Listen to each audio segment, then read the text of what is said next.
जो ही सुंबल से पैसों का मुतालबा कर रही है और कहती है कि तुम्हें अभी सारे पैसे हमें नहीं दिए जिसकी बात तय हुई थी। इस पर सुंबल उसको कहती है कि अभी मेरा काम पूरा नहीं हुआ है, मैं कैसे आखिर तुम्हें पैसे दे सकती हूँ। अभी तो काम आप लोगों ने अधूरा छोड़ा हुआ है, यानी कि जब तक दूर अदन तबरेज़ की ज़िंदगी से निकल नहीं जाती है, मैं आपको पूरे पैसे नहीं दूंगी। इस पर जूही कहती है कि ये कौन सी बात है, यानी कि हमने तुम्हारा इतना बड़ा काम तो कर दिया है, लेकिन तुम्हें फिर भी इस चीज़ का अंदाज़ा नहीं हो रहा और अभी भी तुम्हारी सुई इसी बात पर अटकी हुई है। आगे से आप देखेंगे कि सुंबल कहती है कि मैं बड़े ही अच्छे तरीके से जानती हूँ कि आप लोगों के साथ कैसे निपटा जा सकता है।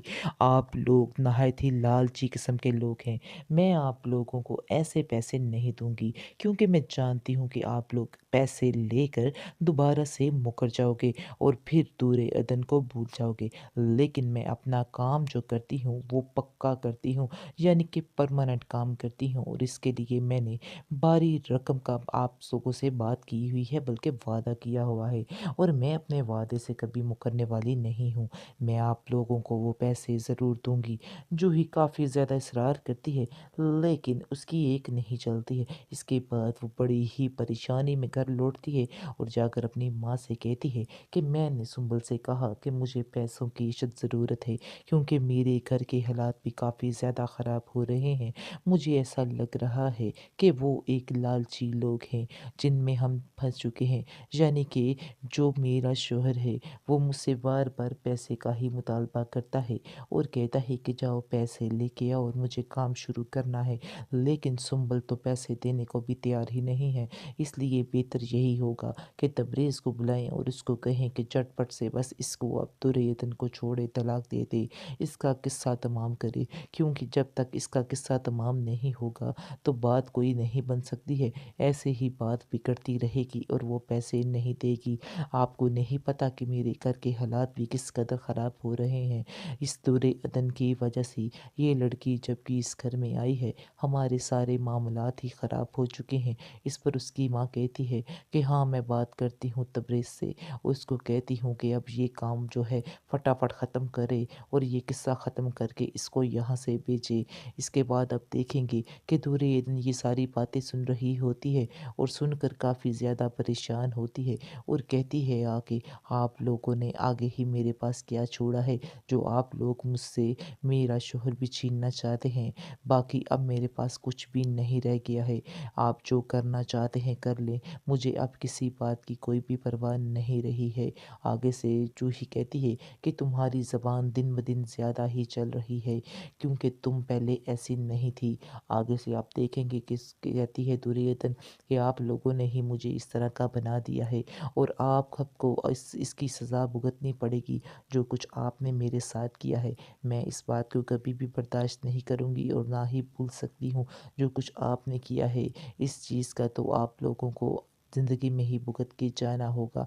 आगे से आप देखेंगे कि तबरेज़ का बाप भी काफ़ी ज़्यादा गुस्से में है और तबरेज़ को कहता है कि तुम फ़िक्र मत करो, मैं जल्द ही घर जाकर तुम्हारी माँ की खबर लेता हूँ। जो कुछ उसने किया है वो माफ़ी के काबिल नहीं है, बहुत बड़ा गुनाह कर बैठी है।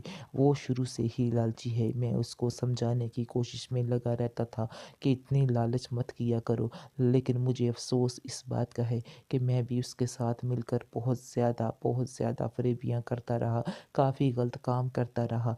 लेकिन अब मुझे इस बात का अंदाज़ा हो गया है कि वो किसी की सगी नहीं हो सकती।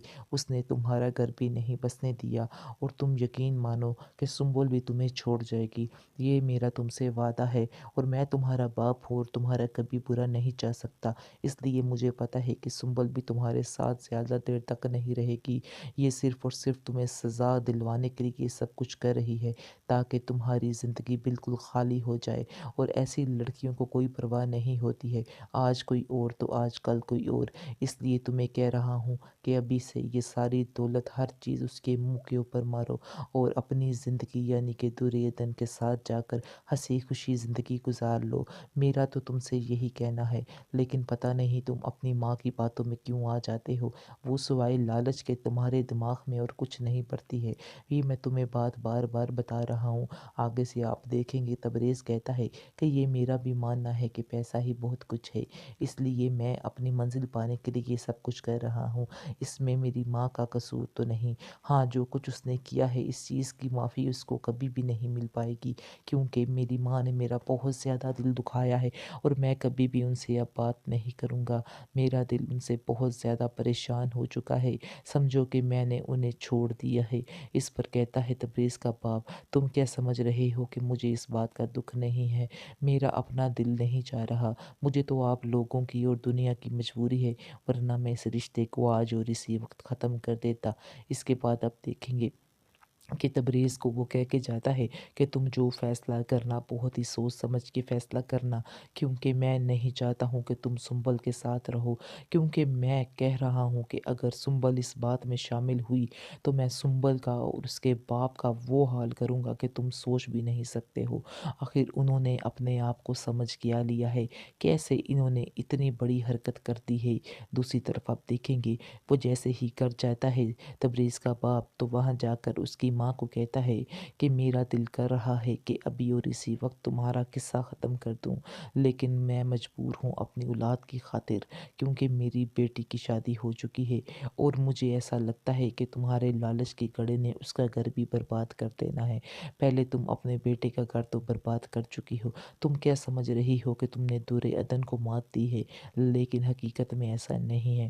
تم نے دور عدن کو مات نہیں دی ہے، بلکہ تم نے اپنے بیٹے کو مات دی ہے اور اس کے گھر کو اجاڑ کر رکھ دیا ہے۔ تمہاری روح نہیں کانپی اس طرح کی حرکت کرتے ہوئے، تمہیں شرم آنی چاہیے تھی، اور مجھے افسوس اس بات کا ہے کہ جوہی بھی اس بات میں شامل تھی، اور آپ دونوں نے پیسے کی لالچ میں آ کر کیا کچھ کر ڈالا ہے، یعنی کہ سنبل سے صرف ایک پیسے کی لالچ کے پیچھے آپ لوگوں نے اپنا ایمان، اپنی آخرت، ہر چیز خراب کر لی ہے۔ آخر میں آپ لوگوں کو کیسے سمجھاؤں کہ آپ لوگ جو کر رہے ہو بہت ہی غلط کر رہے ہو؟ میں کیسے آپ لوگوں کو منع کروں، کیونکہ آپ لوگوں کے دماغ میں تو کوئی بات بیٹھی نہیں، صرف اور صرف پیسہ ہی چھایا ہوا ہے۔ اور تمہیں میں ایک بات بتا دے رہا ہوں کہ تم اپنی بیٹی کی زندگی بھی تباہ کر رہی ہو، بلکہ تم نے اپنی بیٹی کی زندگی بھی تباہ کر دی ہے، اور ان کا لالچ جن کے بارے میں جن کے لیے پیسہ اکٹھا کر رہی ہے، ان کا لالچ کبھی بھی نہیں بھرے گا۔